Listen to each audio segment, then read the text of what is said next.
Madam, ये जो पीछे ट्रक है एकदम चिपका के चला रहा है। अरे तू कितना स्लो चला रहा है गाड़ी। वो तुझे रास्ता देने के लिए बोल रहा है, चल। जब से वो गोनी गिरी है ना, बस तुझे हर तरफ खतरा दिखाई दे रहा है।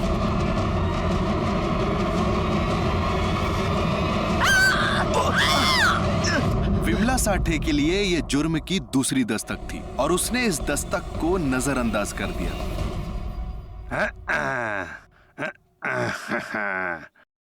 रोहिणी, हाँ तू सीख ले हैं डायपर कैसे पहनाते हैं। रात को तो मैं नहीं आऊंगा ना ये सब करने। दे इधर दे, इधर दे। पापा घर चलो ना, मुझे बहुत भूख लगी है। हाँ चलते हैं। आप इधर हो? अरे तू घर गई थी क्या?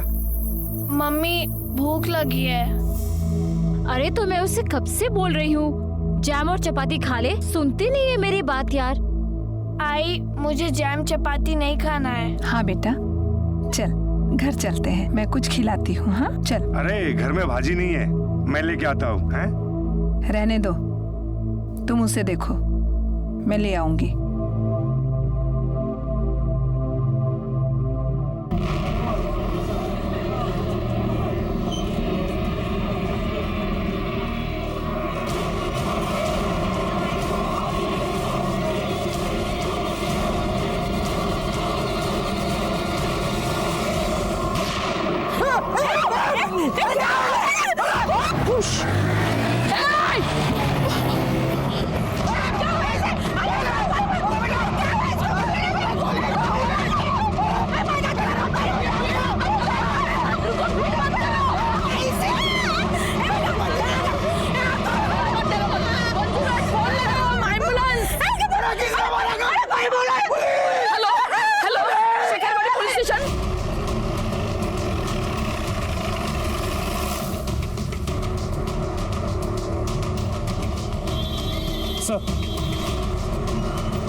लड़की? सर हम लोग उसे हॉस्पिटल ले गए थे, लेकिन वहाँ उसकी मौत हो गई। हमको फोन किया किसने था? मैंने। सर, इंस्पेक्टर विमला साठी, करप्शन प्रिवेंशन ब्यूरो। ओह, आपने देखा कौन लोग थे वो? 2 लोग थे, काली बाइक पे आए थे, वहाँ शांतिनगर की तरफ से आए और फायर किया, सीधा चले गए। नंबर देख पाया? नहीं, काफी स्पीड में थे। बिड़े शर्मिला? सर फॉरेंसिक टीम लगी हुई है। ये इसका मेरे को सीसीटीवी फुटेज चाहिए। सर। मैडम, आपको जब भी वक्त मिले तो प्लीज थाने आकर स्टेटमेंट दे दीजिएगा। Yes sir. Thank you so much. Thanks.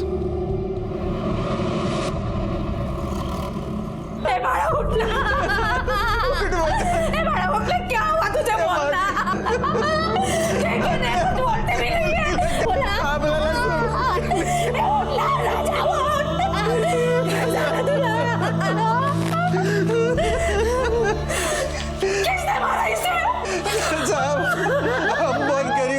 साहब हमारी किसी से दुश्मनी भी नहीं थी साहब। अरे क्यों बोलते क्या हुआ?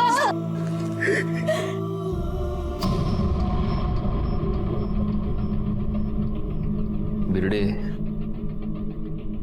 मुझे नहीं लगता ये गोली इस बच्ची पर चलाई गई थी। ये मामला कुछ और है।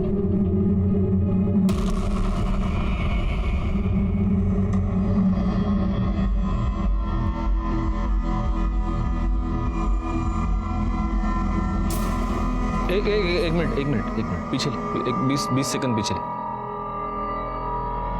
लेकर पॉज। देखा बिरडे? सर, गोली बच्ची पे नहीं, उस औरत पे चलाई गई थी। मतलब अगर ये औरत झुकती नहीं तो ये गोली उस बच्ची को नहीं लगती। जूम कर देख कौन है। पीआई करप्शन प्रिवेंशन ब्यूरो, ये विमला सेठ। इसको तुरंत अलर्ट करो बिरडे, इसकी जान को खतरा है। सर नंबर है मेरे पास। Sir number switch off. घरी जा तिच्या ताबडतोब। सर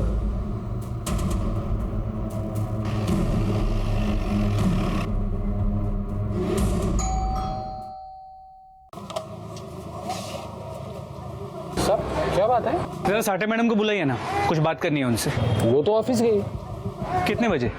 मेरे उठने से पहले गई, मतलब 8 बजे शायद गई होगी। एक्चुअली क्या है, आज मेरी बेटी को छुट्टी है ना, नहीं तो पहले उसको स्कूल छोड़ती है और बाद में ऑफिस जाती है। उनका फोन क्यों स्विच ऑफ आ रहा है? हाँ, कल रात वो डिस्चार्ज हुआ था, शायद चार्ज नहीं किया होगा।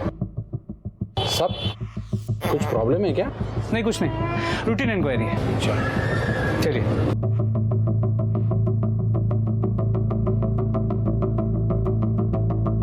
साठे मैडम ने ड्यूटी ज्वाइन नहीं किया है। अरे शिंदे, साठे मैडम आलात का? नहीं सर। अरे उनका ऐसा कौन है? वो भानु नाईक है ना? हो सर। त्यांना विचारा। सर नाईक सर तो छुट्टी पे है। एक मिनट। कमाल है, ऐसा है भानु नाईक का फोन स्विच ऑफ आ रहा है। काय प्रॉब्लेम काय? कुछ नाही. हे एस आय नाईकच्या घरचा पत्ता मिळेल का?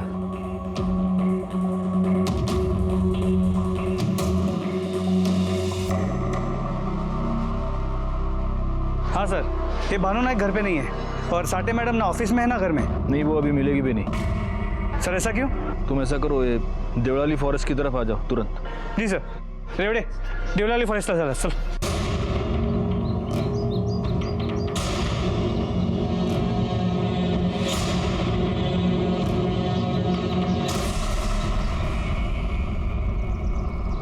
Vimla Sathe, PIACB. ID card गले में ही था, मतलब ड्यूटी पे निकली थी.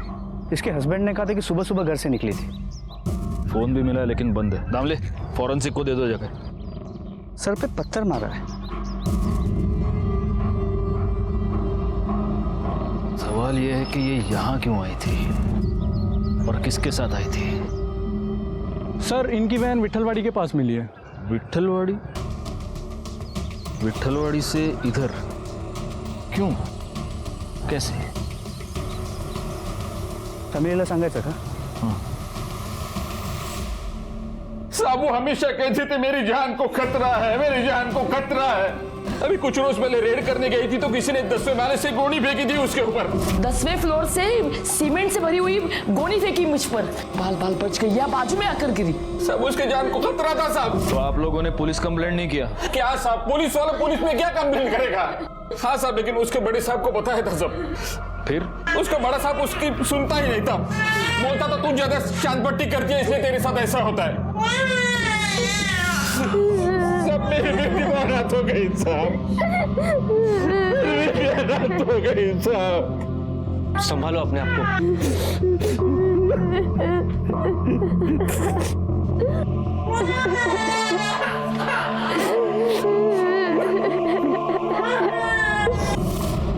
मैटर बहुत सीरियस है बिरडे. एक पुलिस ऑफिसर की जान जा चुकी है, एक बच्ची की जान जा चुकी है. हमें ये केस जल्दी से जल्दी सॉल्व करना होगा. सर, लगता है ये सब किसी करप्शन केस के चलते हुए है और साठे मैडम को सुपारी देके मारा गया है. मुझे भी ऐसा ही लगता है. इस साठे मैडम के ACP से बात करें? नहीं, पहले हमें अपनी छानबीन पूरी तरह से करनी होगी. साठे मैडम का ऐसा है नाइक, उसको सबसे पहले ढूंढना पड़ेगा. चलो.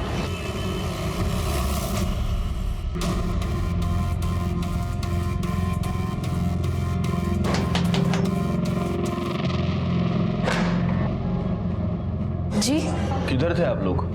शिरडी गए थे, 1 घंटे पहले ही आए. भानु नायक का है? वो तो आते ही ऑफिस गए, बोले जरूरी काम है. उसका फोन क्यों ऑफ है? मालूम नहीं.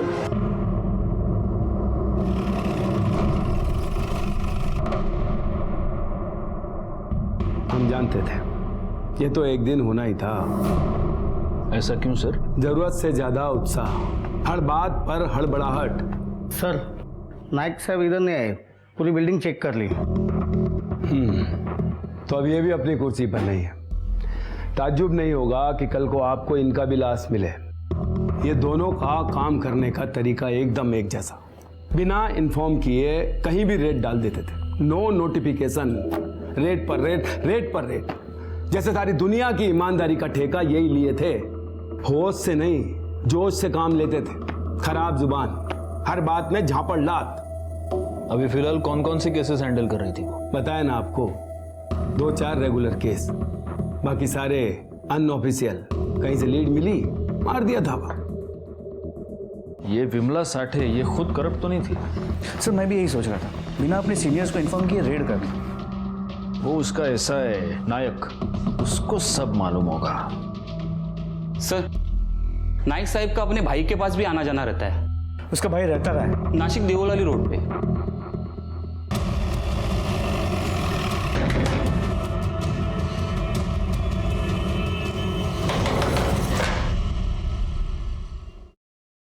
जी भानु नायक, वो तो यहाँ नहीं आए हैं, नासिक में होगा। हटिए जरा। अरे साहब सुनो तो। अरे साहब टिकट पकड़।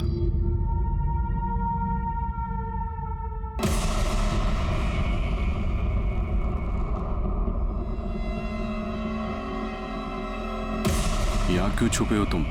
वो लोग मुझे भी मार देंगे सर, मार देंगे मुझे। एक इंदिरा नगर की पार्टी थी और एक जोशीपाड़ा का कॉन्ट्रैक्टर, दोनों की केस पे साठेमाड़े में थी। फिर जोशीपाड़ा का राघव मुड़े एक्साइज ऑफिसर को पैसा खिला रहा था। मैडम ने रंगे हाथ पकड़ा उसको, पब्लिक में लाफा भी मारा उसको। उसके बाद मैडम को थ्रेटनिंग आया फोन पे। एक दिन एक लोकेशन पे सीमेंट की गोनी फेंकी उनके ऊपर, वो मिस हो गई इसलिए बच गए। उसके बाद ट्रक ने उड़ाने की कोशिश भी की, उस दिन भी हम लोग बच गए। मैंने मैडम को बताया भी, अटेम्प्ट लिया है किसी ने मारने का, पर उन्होंने हंसी में टाल दिया। वैसे एसीपी साहब को इन्फॉर्म किया था, पर उनमें और मैडम में बनती नहीं थी। ये तुम्हारी मैडम ये पैसे खाती थी क्या? सर क्या खाती थी क्या, हाँ या नहीं? क्या मालूम सर। वो जोशीपाड़ा वाले का नाम क्या बता? राघव मुड़े, और इंदिरा नगर में ऋषभ पाल, और वो income tax officer Mahesh Deshpande. Sir, जुबान की बड़ी कड़वी थी वो। तुम्हारे ऊपर रेड मारा था उसने, है ना? नहीं सर, अब बिजनेस में तो पैसा इधर उधर होता ही रहता है ना। अभी इसका मतलब ये तो नहीं कि सब पैसा गलत ही है, पर वो मानती ही नहीं थी। इसलिए तुमने उसको धमकी दिया? नहीं सर, बिजनेस करता हूं मैं, क्रिमिनल नहीं हूं। सरकारी ऑफिसर को धमकी? नहीं सर, इतनी हिम्मत नहीं है हमारी। और विमला साठे, उनसे तो सभी डरते थे सर, काफी दबंग ऑफिसर थी।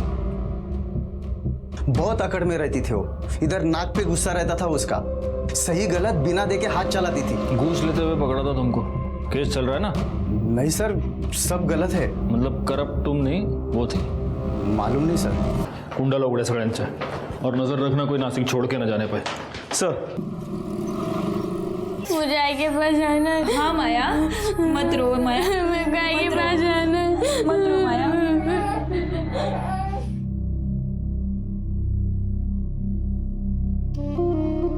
पता नहीं किसके साथ दुश्मनी थी इसकी। पुलिस पता कर रही है। कुछ नहीं कर रही पुलिस, कुछ नहीं कर रही है पुलिस।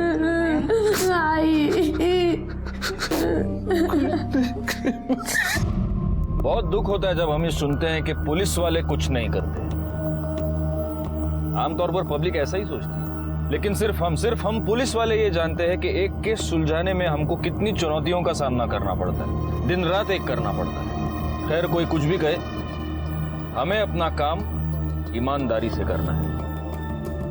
अब तक हमें यही मालूम हुआ था कि यह मामला करप्शन प्रिवेंशन ब्यूरो की विमला साठे की जिंदगी से ताल्लुक रखता था, पर उस दिशा में हमें कोई पक्का सबूत नहीं मिल रहा था। हमारे पास क्राइम सीन का सीसीटीवी फुटेज था, पर गोली चलाने वालों की सही पहचान मालूम नहीं चल रही थी। इसी से मालूम चल सकता था कि विमला को कौन मरवाना चाहता था। इस बात में अक्सर काम आते हैं हमारे अनऑफिशियल सोर्सेस, हमारे खबरी। सब यहाँ पे पॉज करो ना, थोड़ा जूम करो ना सब।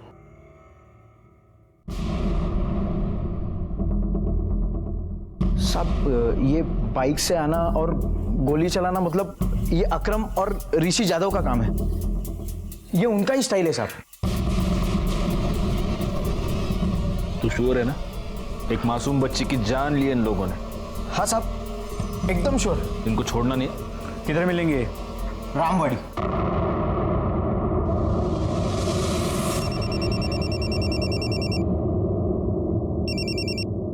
हेलो, सुपारी का पैसा लौटाओ। क्या? अरे काम तो होने दे। काम हो गया, विमला साठे गई। क्या? किसने मारा उसको? अरे जो भी मारा हो, तुमने तो नहीं मारा ना। सुपारी का पैसा दे दे। अरे ऐसे कैसे लौटा दे? हाँ, अभी वो लड़की मर गई ना। लेकिन उसका सुपारी नहीं दिया था ना मैंने। सुपारी का पैसा लौटाओ। वो तो खर्चा हो गया। ए, शान पट्टी करता है क्या? पैसा दे दे वापस, नहीं तो तेरी सुपारी दे दूंगा किसी और को। ठीक है ठीक है, कैसे लौटाना है? जैसे लिया था, देवलाली फॉरेस्ट के खंडर पे। ठीक है। ए अकरम, अकरम जल्दी चल। अरे चल। हाँ, चल चल चल।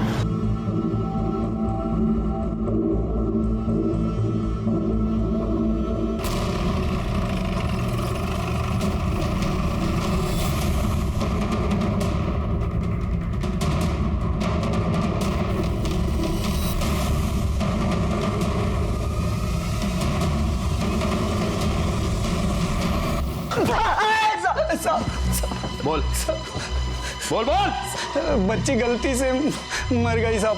सुपारी किसी और का था। किसका सुपारी था? Hello, Vimla Sathe, corruption prevention bureau. मारना है क्या साहब? पुलिस वाले को मारने को बोलता है। तेरे से नहीं होगा तो अभी बोल दे। पैसा कितना मिलेगा? 2 लाख। 2 में काम नहीं होगा, कम से कम 3 लाख रुपया। ठीक है, देवलाली फॉरेस्ट के खंडर पे आना 2 बजे। सब उसने हमको जहाँ बुलाया एडवांस लेने, हम वहाँ गए थे साहब।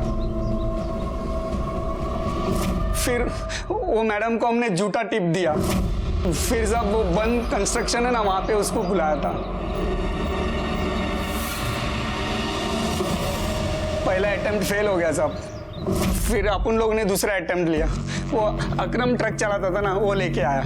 हाँ साहब।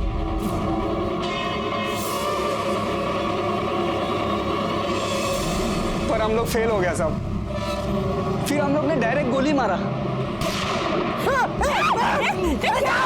पर उधर भी वो झुक गई और एक बच्ची मर गई। हाँ साहब, वो सुपारी गलत लग गया साहब। सुपारी की पड़ली। हाँ, एक बच्ची मर गई, तेरे को सुपारी की पड़ी है।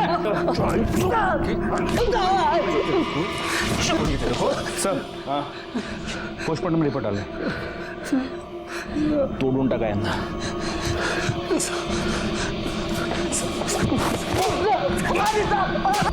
विमला साठे की मौत गला घोटने की वजह से हुई है. इसका मतलब पहले उसका गला घोटा गया और फिर उसका सर फोड़ा गया पत्थर से, शायद डेथ कंफर्म करने के लिए. सर, इसके अलावा बॉडी में टॉक्सिसिटी भी पाई गई है. मतलब उसको पहले कोई केमिकल दिया गया था, बेहोश कर दिया गया था. वो केमिकल एनालिसिस की रिपोर्ट नहीं है इसमें. सर, उसे आने में 2 से 3 दिन लगेगा. फोरेंसिक डिपार्टमेंट ने वक्त मांगा है. बिरडे, मुझे लगता है कि ये मामला उसके ऑफिस से नहीं, उसके घर से रिलेटेड है. सर, वैसे भी ऑफिशियल साइड से कुछ खास नहीं मिला है. अब देखो, 2 लाख की सुपारी दी गई. अच्छा, जिसने सुपारी दी उसने मर्डर किया ही नहीं, मर्डर किसी और ने कर दिया और पैसे भी वापस मांगे. अब बताओ, कौन सा बिजनेसमैन सुपारी के पैसे वापस मांगेगा? किसने मारा उसको? अरे जो भी मारा हो, तुमने तो नहीं मारा ना. सुपारी का पैसा दे दे. नहीं बिरडे, जो भी है बात घर की ओर इशारा कर रही. सर, बोल रहे. सर, मोहल्ले में घूमने के बाद पता चला कि साठे मैडम और उनके हस्बैंड के बहनोई में हाथापाई हुई थी. सर, कौन बहनोई? ये विनीत मोरे, प्रवीण साठे का बहन का पति. आता मेलेल्या व्यक्तीविषयी काय बोलणार साहेब? पर विमला बहुत झगड़ालू औरत थी. तुम्हारी मिसेस प्रवीण साठे की बहन है? हो साहब, चचेरी बहन, कजिन. और परसों आपका और विमला का झगड़ा हुआ था? हो साहब. हुशाऱ्या नहीं करायच्या. इंसान की नीयत सूंघ लेती हूं मैं. जीना मुश्किल कर दूंगी मैं. भाभी जी, आप घर जाइए, प्लीज घर जाइए. आप जा रही हूं, लेकिन मैं जो बोला ना, बराबर खोपड़ी में डाल के रखना. प्रवीण और मैं संबंधी है, पर चांगले मित्र सुद्धा. अभी मुझे बच्ची हुई तो मुझे पैसों की जरूरत थी और प्रवीण ने मुझसे कुछ पैसे लिए थे.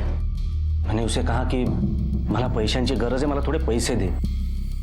प्रवीण तो कुछ नहीं बोला, लेकिन उसकी बीवी बहुत गुस्सा हो गई. बहुत इज्जत वाली थी वो, कोई भी बात उसे बहुत तुरंत लग जाती थी. पुलिस वाली थी ना साहब. मेरा मतलब है मुझे मोठी माणसं. तुम क्या करते हो? यहाँ पास में एक हॉस्पिटल है, वी केअर हॉस्पिटल. वो पंचवटी वाला? हाँ, मी तिकडे अकाउंटंट है.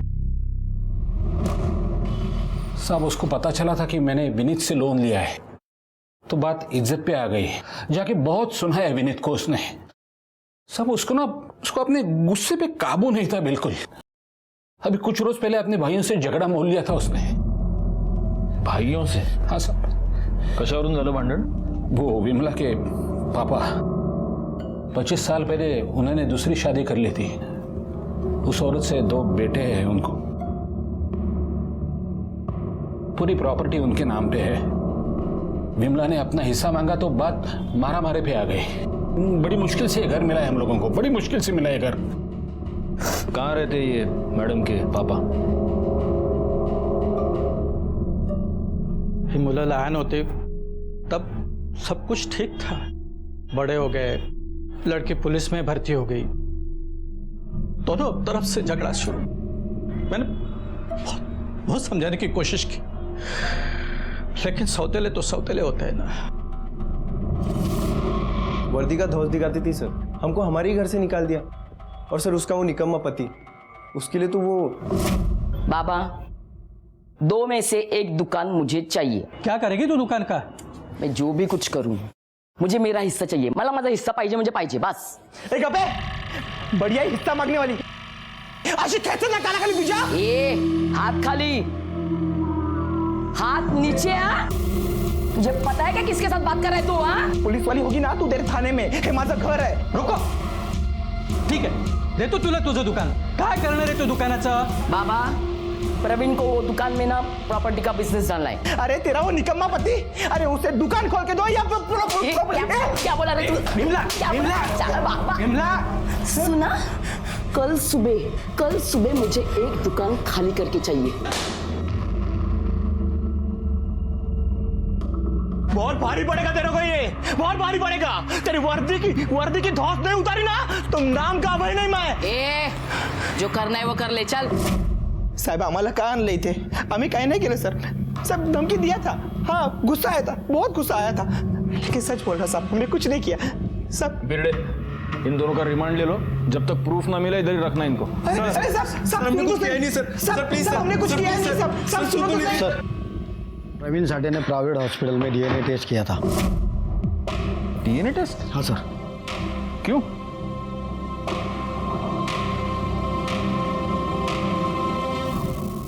डीएनए टेस्ट की रिपोर्ट हाथ आते ही इस केस ने एक अलग ही दिशा पकड़ी. प्रवीण साठे ने डीएनए टेस्ट करवाया था. क्यों करवाया था? किसका करवाया था? जब तक हम विमला साठे की सरकारी जिंदगी की पूछताछ कर रहे थे तब तक ये केस बहुत धीरे धीरे सुलझ रहा था. लेकिन जैसे ही मामला फैमिली की ओर बढ़ा, एक के बाद एक क्लूज सामने आते गए. इस डीएनए टेस्ट की रिपोर्ट के बाद तो इस मामले ने तूफानी स्पीड पकड़ ली. और इन्वेस्टिगेशन के बाद हमारे सामने एक ऐसी बात आई जिससे हम सब हैरान रह गए. क्या थी वो बात?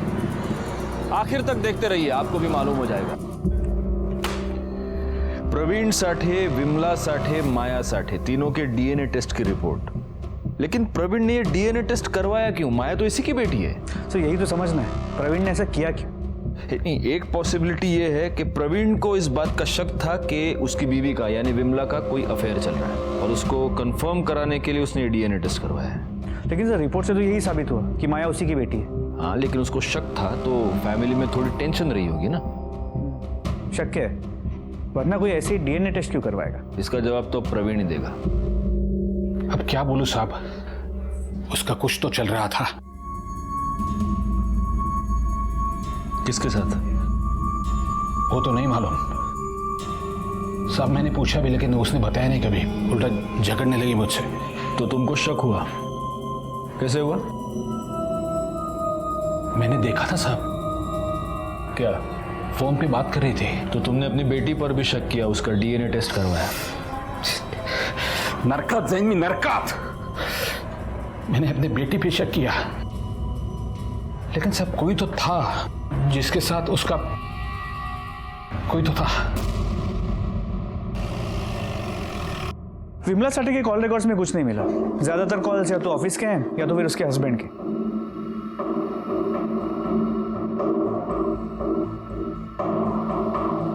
भिड़े, ये नंबर किसका देखना जरा, ये 184 वाला, इससे रिपीटेड कॉल्स है, 2-3 बार देख लो किसका नंबर है ये। सर ये विनीत मोरे का नंबर है। विनीत मोरे मतलब वो बहनों ही साठे का? कहीं उसके साथ विमला का कोई हो सकता है, और फिर शायद उसी वजह से उन दोनों में झगड़ा भी हुआ, शायद उसकी वजह भी वही हो। सर आपको गलतफहमी हो गई है सर। फिर प्रवीण ने डीएनए टेस्ट क्यों करवाया? DNA test? मुझे नहीं मालूम सर, मुझे कभी बताया नहीं उसने। और इसलिए तू लगा रहा? हाँ? नहीं सर, मेरे और विमला के बीच में कुछ नहीं था। कुछ नहीं था? भाभी थी वो मेरी। सर भाभी? हाँ भाभी? बघतो तुझ्याकडे नंतर। सर हाँ त्याला ठेवायचंय का? हाँ म्हणजे काय, ठेवून घ्यायला। और वो ऐसा है नायक, उसको बुलाओ। नहीं सर, मैडम का किसी के साथ अफेयर या रिश्ता नहीं था। तुमको कैसे मालूम? वो ऐसी नहीं थी। हाँ सर, उनके घर में कुछ ऐसा था, उससे हमेशा परेशान रहती थी। जाओ तुम। Yes sir. सर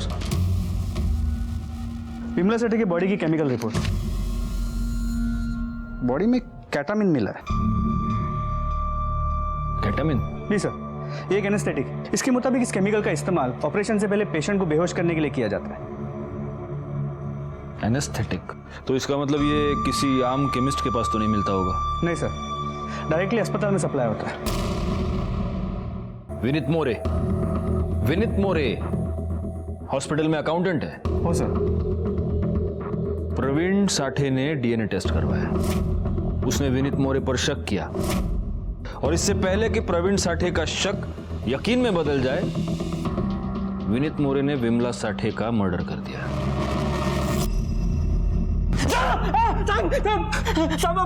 हॉस्पिटल में काम करता हूँ मैं, इसका मतलब कैटामाइन मेरे पास हो गया क्या साहब? ते कैटामाइन क्या केमिस्टच्या दुकानात मिळता काय रे? तूने निकाला ना हॉस्पिटल के बाल? बोल बोल।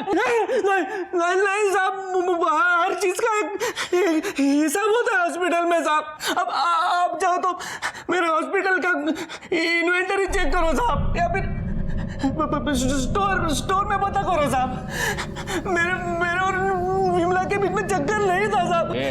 रो मत, रो मत। नहीं साहब, आपको आपको विश्वास नहीं तो मेरी वाइफ से पूछिए साहब। मेरे बच्चे की कसम खा के कह दो साहब, बच्चे की कसम खा के कह दो, कोई संबंध नहीं था विमला और मेरे साथ। ये अभय और करण, विमला के सौतेले भाई, इनकी भी तो केमिस्ट शॉप है ना? हो सर, प्रवीण के दुकान के बगल वाला शॉप। तेरी वर्दी की धौस नहीं उतारी ना, तुम नाम का अभय नहीं मैं। कहीं ऐसा तो नहीं कि इन दोनों ने सेटिंग करवा के किसी हॉस्पिटल से ये कैटामाइन निकलवाया हो? पॉसिबल तो है। एक काम करो, इधर नासिक में जितने भी हॉस्पिटल्स हैं सबके स्टोर रिकॉर्ड्स चेक करो। सर 50 से ज्यादा अस्पताल हैं। तो एक यूनिफॉर्म्ड ऑफिसर और एक मासूम बच्ची अपनी जान गंवा चुके हैं बिरडे। कैटामाइन चोरी हुआ है, उसे ढूंढना तो होगा ही, फिर चाहे जितने भी दिन लग जाए।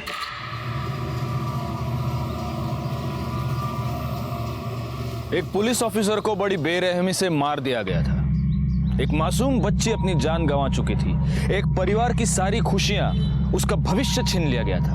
आज जब मैं उस बच्ची के बारे में सोचता हूं तो मन बड़ा बेचैन होता है, खून खौलने लगता है। उस मासूम बच्ची को और हमारी ही एक ऑफिसर को न्याय दिलाना बहुत जरूरी हो गया था।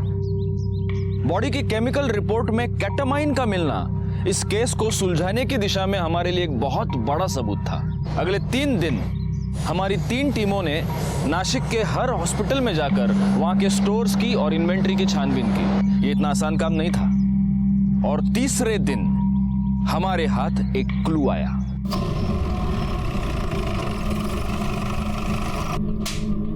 केटामिन के 2 वायल मिसिंग है। कहाँ है बोल? साहब वो मेरे दोस्त को चाहिए था। नाव साहब, नाव। मनु राणे। कौन है मनु राणे? कहाँ मिलेगा? साहब मैंने कुछ नहीं किया साहब, मैं बताता हूँ साहब। को ना 10,000 रुपए दिया था साहब। किसने दिया? लौकर बोल। किसने दिया?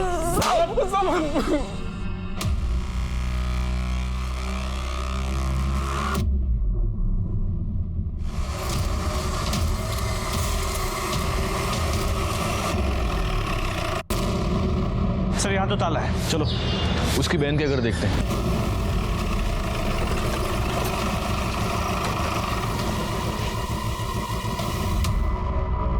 यहाँ भी ताला है। चलो आप पूछते किसी से। सुनिए, ये रोहिणी मोरे कहाँ गई है? सर वो तो भाई के साथ गाँव गई है। उसके भाई की बेटी माया है ना, उसको छोड़ने गई है। कभी गेली? सकाळी गेली सर। कौन सा गाँव है?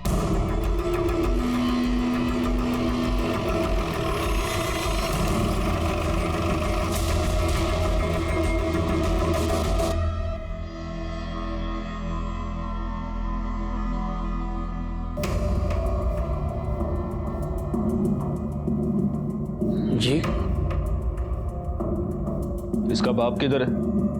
इसको इधर छोड़ के चला गया। उसकी बीबी मर गई है। कभी आला होता इकडे?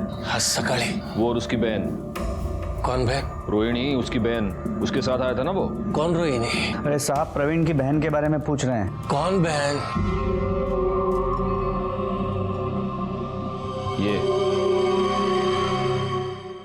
ये उसकी बहन नहीं है?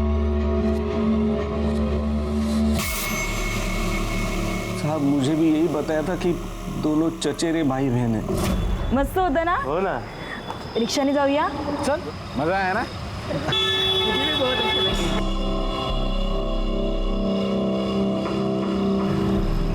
रोहिणी, प्रवीण, तू इधर?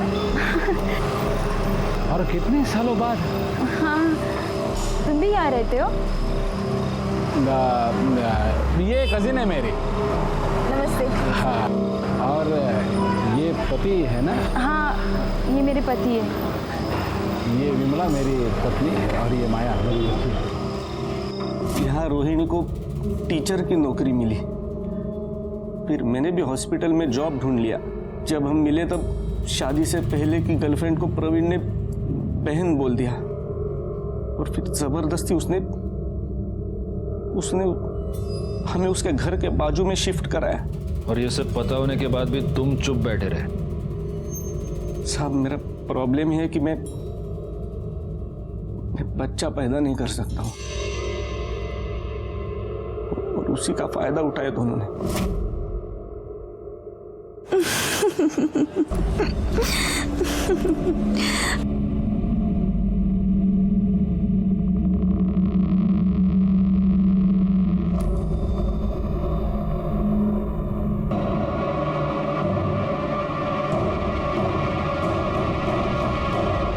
सर काय वाटतंय? खरं बोलतोय? ये तो अब वो दोनों हाथ लगने के बाद ही पता चलेगा। सर मैंने हॉस्पिटल में जाके चेक किया। डीएनए टेस्ट प्रवीण ने नहीं, साठे मैडम ने करवाया था। बेड़े, उन दोनों के फोटोज फ्लैश कराओ। सारे नाकों पर चेकिंग शुरू कर दो, जल्दी, क्विक। सर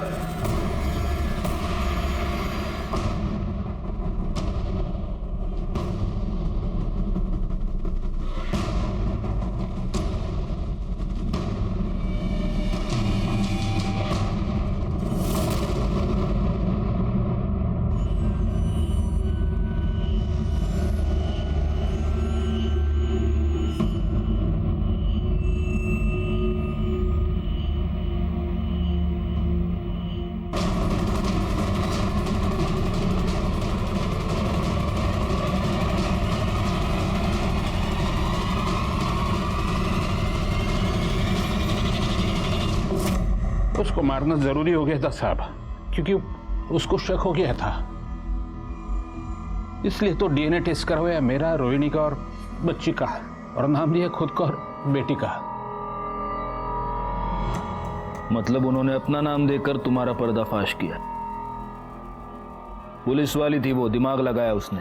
उसको मालूम हो गया था बच्ची मेरी और रोहिणी की है, फिर तो मैंने सुपारी दिया साहब। Vimla Sathe, corruption prevention bureau, मारना है। लेकिन वो लोग 3 बार फेल हो गए, तो मैंने कटा मान लिया मनु से, पैसा दिया था उसको।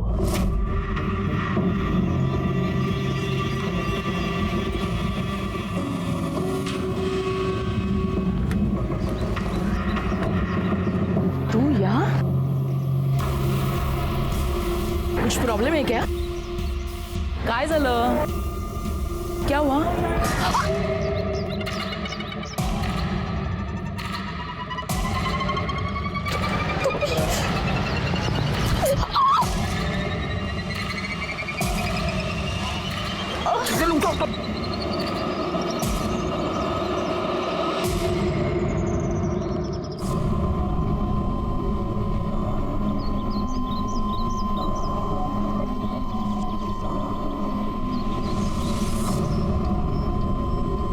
अभी भी जिंदा है।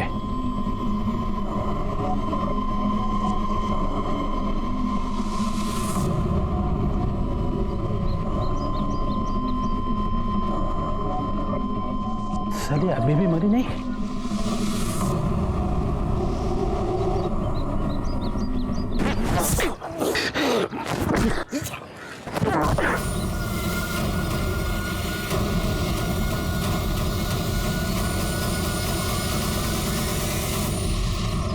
सब हमने जो कुछ भी किया ना हमारे प्यार के लिए किया। ये प्यार नहीं है प्रवीण साठे, ये दरिंदगी है। ये प्यार नहीं दरिंदगी है। यही कहा था मैंने प्रवीण साठे को। क्या ये प्यार है? ये कैसा प्यार है जो किसी की जान ले लेता है? मेरे पूरे पुलिस करियर में ये मेरे लिए सबसे चैलेंजिंग केस रहा है। क्यों?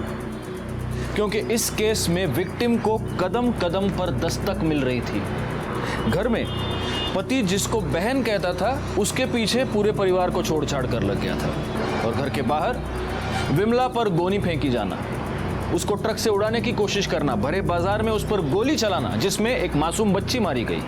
कदम कदम पर दस्तक दस्तक दस्तक, और विमला ने इन सब को नजरअंदाज कर दिया। प्रवीण साठे, रोहिणी मोरे, मनु राणे और हॉस्पिटल केमिस्ट मधुकर जोशी के खिलाफ हमने 250 पेज का चार्जशीट नासिक के सेशन कोर्ट में दायर किया। 18 अक्टूबर 2017 को इंस्पेक्टर विमला साठे की हत्या के जुर्म में प्रवीण साठे और रोहिणी मोरे को आजीवन कारावास की सजा हुई, और बाकी दोनों को हत्या की साजिश के जुर्म में 10 साल की सजा हुई। एक मासूम लड़की और एक पुलिस ऑफिसर अपनी जान गंवा चुके थे। जब न्याय मिला तब मुझे और मेरी पूरी टीम को बहुत राहत मिली। हर अपराध अपने होने से पहले दस्तक देता है। आप उस दस्तक को सुनिए और अपराध होने से, अनहोनी होने से टालिए। मैं सीनियर इंस्पेक्टर राजेश यादव आपसे विदा लेता हूं। आप सतर्क रहिए और देखते रहिए क्राइम पेट्रोल दस्तक। मकसद बताना नहीं, बचाना है। जय हिंद।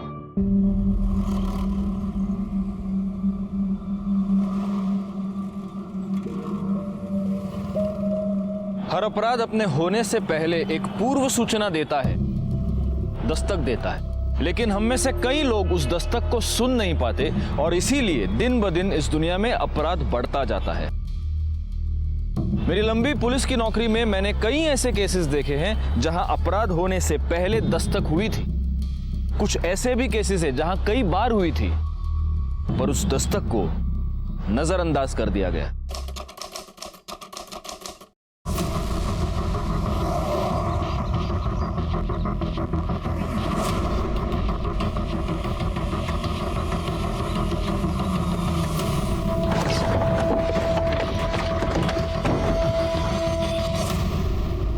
यस, इसी बिल्डिंग का टिप मिला था। तू पीछे जा, तू बराबर पीछे तरफ। हाँ चल, और तू बराबर खबर दे। चल चल चल चल चल, क्विक क्विक फास्ट। जिसे घूस देना है ना वो गवर्नमेंट ऑफिसर है। चल क्विक फास्ट।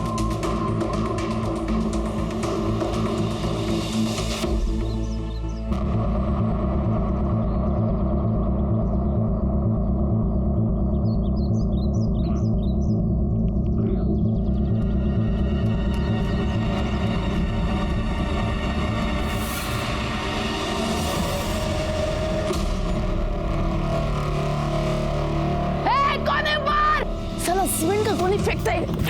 ऊपर चल, नायक ऊपर आ।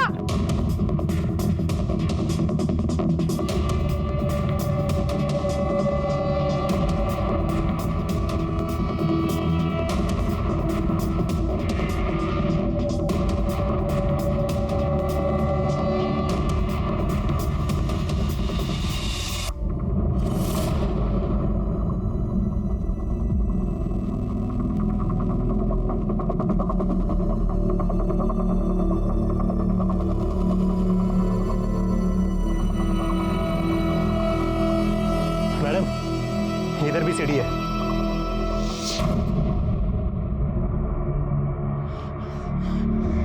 इधर कोई नहीं आता मैडम। ये बिल्डिंग तो कब से सील है, कोर्ट का नोटिस लगा है इस पर। मैडम टीप में कोई लोचा था।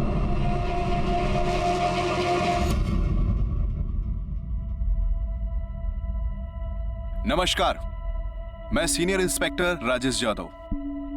बात उन दिनों की है जब मैं नासिक के शेखरवाड़ी पुलिस स्टेशन में पोस्टेड था, मई 2017। तब एक ऐसा केस हमारे सामने आया था जिस केस ने महाराष्ट्र को ही नहीं पूरे देश को हिलाकर रख दिया। यह केस इसलिए यूनिक था क्योंकि इस केस में वारदात से पहले विक्टिम को कई सारी दस्तकें मिल चुकी थीं, लेकिन या तो विक्टिम ने उन्हें सुना नहीं या तो फिर नजरअंदाज कर दिया। हम पुलिस वालों के लिए यह केस इसलिए भी सेंसिटिव था क्योंकि इस केस में खुद एक पुलिस ऑफिसर इन्वॉल्व था, या हम कहें कि इन्वॉल्व थी, इंस्पेक्टर विमला साठे, जो करप्शन प्रिवेंशन ब्यूरो की नासिक शाखा में पोस्टेड थे। 2 सेंटीमीटर से मैं बच गई सर। वो गोनी बाजू में आकर गिरी। अगर सिर पे गिरती थी तो मैं आज। ₹1.25 रुपए का प्रसाद चढ़ाइए जाकर भगवान को। सर आपको ये मजाक लग रहा है? हम रेड डालने गए थे, खबर मिली थी वाटर डिपार्टमेंट वाले को कोई पैसा खिलाने आ रहा है, रेड हैंडेड पकड़ना था उनको। वैसे ये जो बिना इन्फॉर्म किए आप रेड डालती हैं, इसके पीछे आपका कोई और इंटेंशन तो? इंटेंशन? क्या इंटेंशन? सर आप मुझ पे शक कर रहे हैं? इसका मतलब मैं ये सब अपना। और मत कीजिए, हम आपके सीनियर हैं। तो सीनियर की तरह बिहेव कीजिए। बदतमीजी मत कीजिए। चलिए निकले यहाँ से। आपके हमले की सूचना कमिश्नर ऑफिस को दे दी जाएगी। निकलिए। सर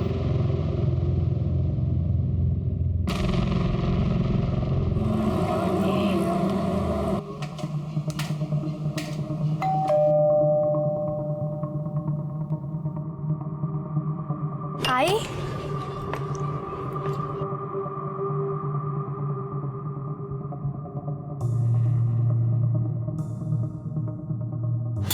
आज भगवान को प्यारी होते होते बच गई मैं। रेड मारने गई थी शांति नगर। अरे 10वें फ्लोर से सीमेंट से भरी हुई गोनी फेंकी मुझ पर किसी ने। बाल बाल बच गई या बाजू में आकर गिरी। एसीपी शर्मा को बताया मैंने सब कुछ। वो मुझ पे ही शक कर रहा है। बोला कि ये सब मैं पैसा खाने के चक्कर में करती हूँ। मैं छोड़ूंगी नहीं उसको। अरे विनीत का मैसेज आया, रोहिणी को लेबर पेन शुरू हो गया है। चल चल अस्पताल जाना है। ए माया, तू शांता मौसी के वहां पे जा, हम लोग तुझे आते वक्त कलेक्ट करेंगे। ये चलना, मुंह क्या देखती है? अस्पताल जाना है ना। आपकी बहन को बच्चा हो रहा है ना? हाँ। तो आप क्यों इतना उड़ रहे हो? मेरे वक्त नहीं दिखाई दी इतनी जल्दी। अरे तेरे वक्त तेरा पूरा खानदान था, यहाँ विनीत अकेला है। चलो चलो चलो। लेकिन उसके साथ उसका पति है ना, तो आप क्यों भाग रहे? अरे वो अकेला क्या करेगा? कुछ तो हेल्प चाहिए ना। ए, तू बहस मत करावे। चल चल चल, अस्पताल जाना है ना। आप चलो आगे, मैं आती हूँ। चल।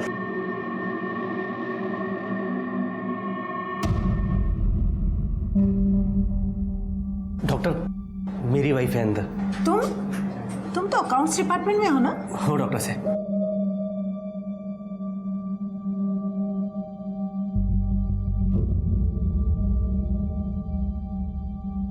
भाभी जी, आप परेशान लग रही हैं। ये तो हमेशा टेंशन में ही रहती है। इसका वो क्या, वो करप्शन प्रिवेंशन ब्यूरो है ना, 24 घंटा टेंशन। मैं तो बोलता हूँ इस नौकरी का क्या फायदा है? तुमको तो पता है इंडिया में टेंशन और करप्शन एक साथ चलता है। नहीं तो दूसरे पुलिस स्टेशन में ट्रांसफर ले लो ना, नहीं तो नौकरी छोड़ दो ना। तुम कुछ काम करके दिखाओ तब ना, तब मैं नौकरी छोड़ूंगी। घर चलेगा कैसा? सुनो सुनो प्रवीण भाई, मैं क्या बोल रहा हूँ, वो प्रॉपर्टी डीलर वाला बिजनेस खोलने वाले थे ना, वो शुरू करो ना। और वैसे भी भाभी जी ने दुकान का इंतजाम ही तो किया है। हाँ वो बधाई हो, लड़की हुई है। क्या सच? Thank you doctor. अरे विनीत, पहली बेटी धन की पेटी होती है। जा जा मिठाई लेके आ। रुक रुक, मैं खुद जाता हूँ। नहीं नहीं, मैं जाता हूँ।